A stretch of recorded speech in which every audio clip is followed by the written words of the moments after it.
Hello विद्यार्थियों, स्वागत है आप सभी का आपके अपने परिवार एक्सपर्ट वाईबी सर में। बच्चों, आज हम इस वीडियो में लेकर आए हैं जितने भी सारे क्वेश्चन क्लास 10th का मैथ 2024 में यूपी बोर्ड एग्जाम में पूछा गया है, उनके सारे क्वेश्चन को हम एक एक करके सवाल को हल करना सीखेंगे। तो आप लोग हमारे चैनल पर बने रहिए। चलिए बच्चों, स्टार्ट करते हैं। कक्षा 10 गणित UP board previous year question set 1 2024 822 HP. ये पेपर संकेताक नंबर है 822 एचपी। तो चलिए इसको आज हम पूरा क्वेश्चन को सॉल्व कराते हैं। देखते हैं यहाँ पर लिखा गया है एक त्रिघात बहुपद के अधिक से अधिक शून्यकों की संख्या। अब बताओ यहाँ पर क्या भैया, त्रिघात मतलब तीन घात वाला बहुपदों की अधिक से अधिक शून्य संख्या क्या होगी? 3। अगर यहाँ पर चतुर्थ घात बहुपद के अधिक से अधिक शून्यकों की संख्या बोलता तो यहाँ पर क्या हो जाता? 4। अगर यहाँ पर त्रिघात बहुपद न लिखकर अगर यहाँ पर दो घात बहुपद लिखा होता तो यहाँ पर 2 हो जाता है। तो इसमें क्या लिखा था? त्रिघात बहुपद, इसलिए इसमें शून्यकों की संख्या क्या हो जाएगी? 3। क्वेश्चन नंबर 2, यहां लिखा गया है संख्या 140 का अभाज्य गुणनखंड होगा। तो सबसे पहले हम निकालते 140 का अभाज्य गुणनखंड क्या होगा। यहां निकाल लेते 140,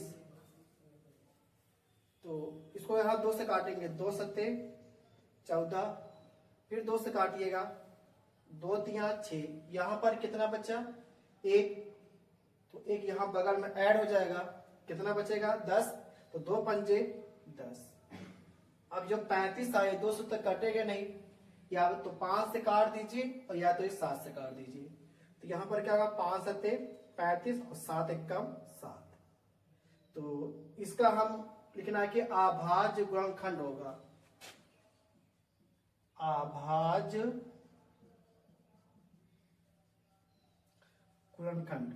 तो यहां पर देखा जाए 2 कितनी बार है? 2 बार, तो 2 को 2 बार लिखिएगा घात के रूप में। 5 कितनी बार है? 1 बार, तो 5 1 बार। और 7 कितनी बार? 1 बार है, तो 7 को हमने 1 बार लिखा है। तो अब चारों ऑप्शन में रहे कौन सा हमारा ऑप्शन सही है। तो यहां देखिए तीसरा ऑप्शन मिल रहा है, ऑप्शन सी, मतलब 140 का जो अभाज्य गुणनखंड होगा 2 की पावर 2 गुणे 5 गुणे 7, ऑप्शन नंबर सी। सवाल नंबर 3, यहां पर लिखा गया है भाजक भागफल एवं शेषफल में संबंध होगा, मतलब रिलेशन, एक फार्मूला है। तो यहाँ 4 ऑप्शन में सूत्र लिखा गया है, तो इनमें पता करना है कौन सा फार्मूला मतलब सही है। तो इन चारों का रिलेशन जो है कौन सा इसमें से सही है। तो जो इसमें फार्मूला होता है भैया, ये ऑप्शन नंबर 3 है। जो भाज होता है भाजक गुणे भागफल प्लस शेषफल। तो ऑप्शन नंबर हमारा क्या हो जाएगा? तीसरा का सी हो जाएगा। ये फार्मूला है। अगर आपसे कोई पूछे भाजक भागफल एवं शेषफल, तो इसका रिलेशन क्या है? भाज बराबर भाजक गुणे भागफल प्लस शेषफल। तो ऑप्शन नंबर क्या हो जाएगा? तीसरा का सी।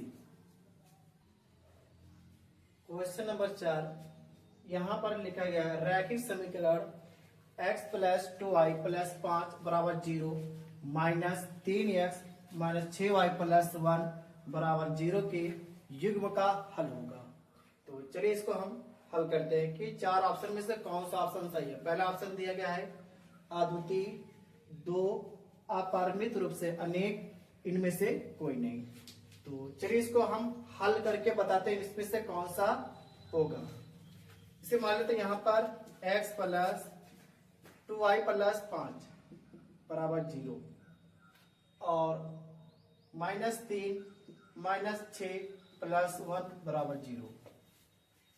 तो ये आपका जो क्वेश्चन है मल्टीपल चॉइस है, मतलब बहुविकल्पी है। तो इसको क्वेश्चन हम बहुविकल्पी के हिसाब से हम लगा रहे हैं। जैसे मान लेते हैं जब फार्मूला होता है A1 अपान A2,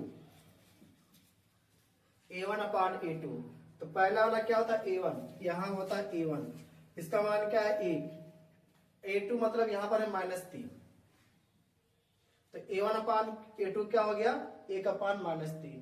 इसी प्रकार निकालेंगे B1 अपान B2, तो B1 का वैल्यू कितना है 2 और B2 का मान कितना है -6, ये कैंसिल हो जाएगा, B1 2 1 कम 2, 2 3 6, कितना आ गया -1/3। तो इसको देखने पर हमें पता चलता है कि जितना A1 अपान A2 है उतना B1 अपान B2 है, तो ये दोनों बराबर है, ये दोनों बराबर है। तो ये बराबर कब मिलता है, हम एक फार्मूला पढ़े थे दो चर वाला रैखिक समीकरण में कि अगर कोई प्रतिच्छेद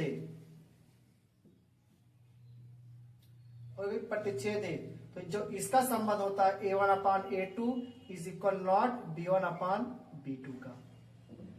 और एक हम पढ़ा समांतर,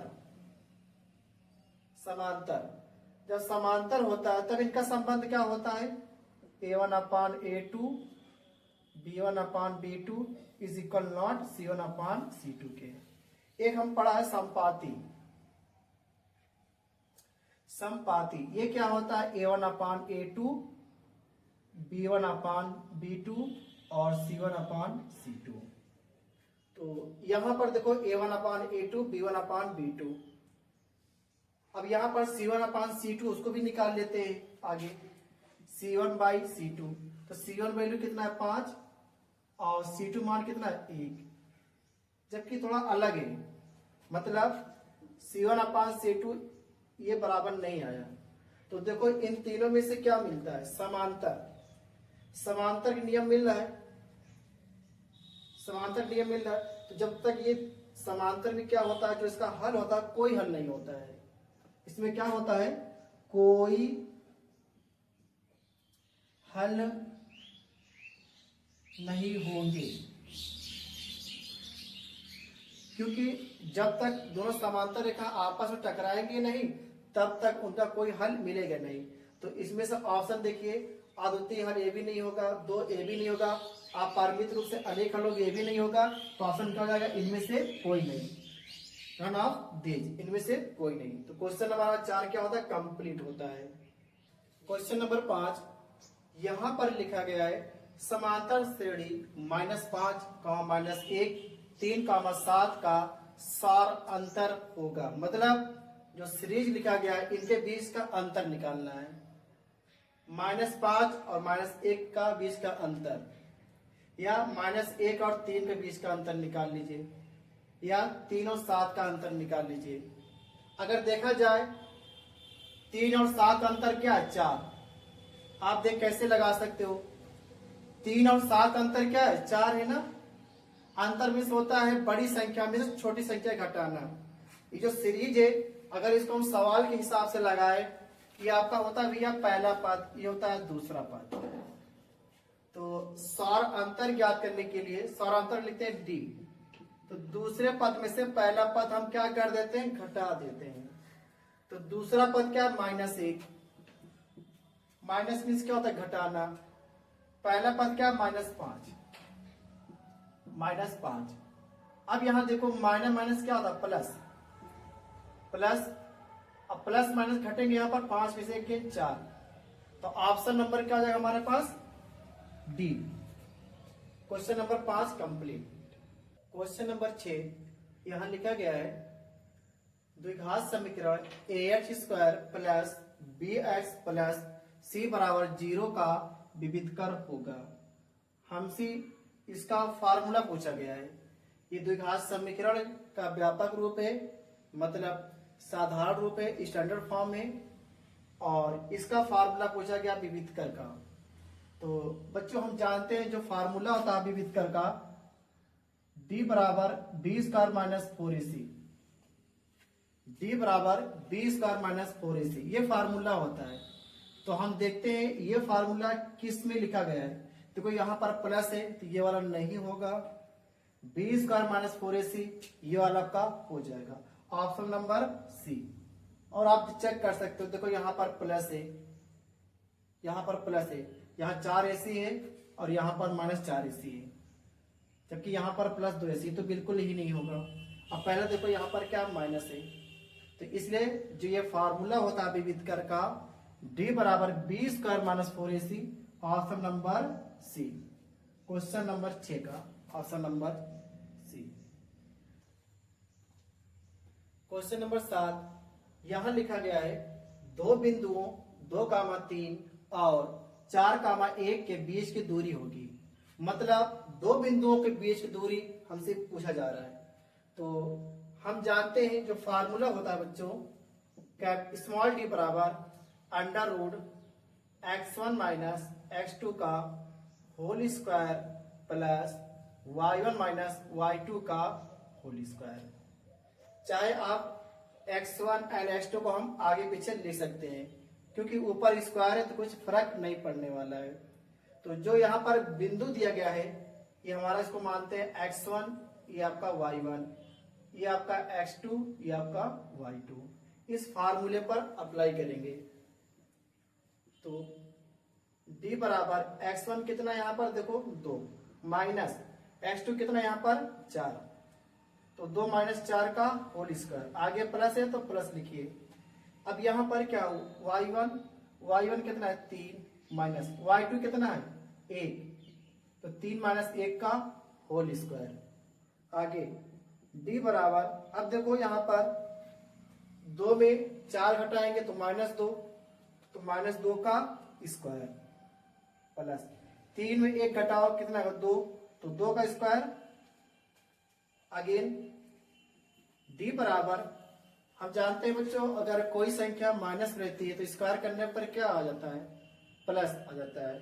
जैसे यहाँ पर -2 है, स्क्वायर करने पर तो +4, और यहाँ पर क्या है 2 का स्क्वायर +4। अब बीच में प्लस है तो जोड़ देंगे, माइनस होगा तो घटा देंगे, गुणा होगा तो गुणा कर देते हैं। तो यहाँ पर स्मॉल d बराबर, अब दो 1 4 और 1 4, ऊपर भी क्या लगा √ लगा ना, उसका मतलब वर्गमूल, तो इन दोनों जोड़ का वर्गमूल लेना है। इसे 1 4 + 1 4 जोड़ेंगे तो 2 4 आएगा, 2 4 आएगा। और हम जानते 4 का वर्गमूल होता है 2, 4 का वर्गमूल क्या होता है 2, और ये आपका √2 अंदर ही रहेगा, तो 2 √2 किसमें ऑप्शन है आपका, ऑप्शन नंबर बी आ जाएगा। क्वेश्चन नंबर हमारा 7 कंप्लीट हुआ।